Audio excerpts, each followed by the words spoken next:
पहला क्वेश्चन देखो गौर से तुम, और यहां तुम्हें बाद में क्या दिया हुआ है? नॉट। पहले मांग रहा है, और दूसरा वर्ब से पहले टू भी दिया हुआ नहीं है, और बाद में नॉट दिया हुआ, पहले हमें देना है। इसका मतलब कि मॉडल वर्ब होगा। अगर ऑर्डिनरी होता तो दूसरे वर्ब से पहले क्या दिया होता? टू दिया होता। मतलब कि ये क्या है? मॉडल वर्ब है। और जब मॉडल वर्ब है, इसका मतलब कि यहां पर एस वाला नहीं होगा। जब मॉडल वर्ब है तो टू भी इसके बाद नहीं आएगा, फिर क्या आएगा? नीड आएगा। समझ में आ रहा बात? आ रहा है कि नहीं आ रहा? बस यही बात समझना, समझ आया? इसके बाद यू डिड नॉट। अब यहां ध्यान देना अच्छे से। You did not dash come today. यहां पर देख रहे हैं कि नॉट कम है, और कम से पहले क्या है?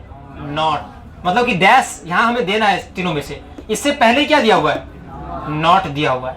सोचो, अगर मॉडल वर्ब होता है तो नॉट कहां होता है? मॉडल वर्ब के बाद होता है, लेकिन डैश तो यहां दिया हुआ है, तो हम कुछ भी देंगे तो यहीं पे आएगा, तो नॉट कहां हो जाएगा? पहले हो जाएगा। इसका मतलब है कि ये मॉडल वर्ब नहीं है। मॉडल वर्ब नहीं है, इसका क्या मतलब होगा? इसका मतलब है कि टू आएगा, फिर दूसरा वर्ब से पहले क्या आएगा? टू आएगा।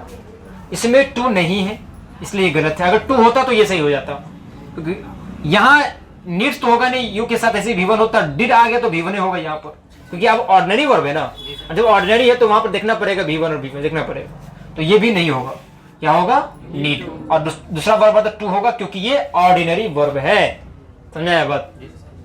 ही डैश नॉट कम टुडे। अब यहां देखो कि नॉट कहां दिया है? बाद में, और कम से पहले टू दिया नहीं है। इसका मतलब कि मॉडल वर्ब। क्या है ये? जब मॉडल वर्ब है तो क्या नीड्स होगा? क्या नीड्स होगा?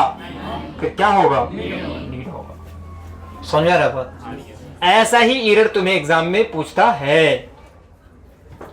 समझा?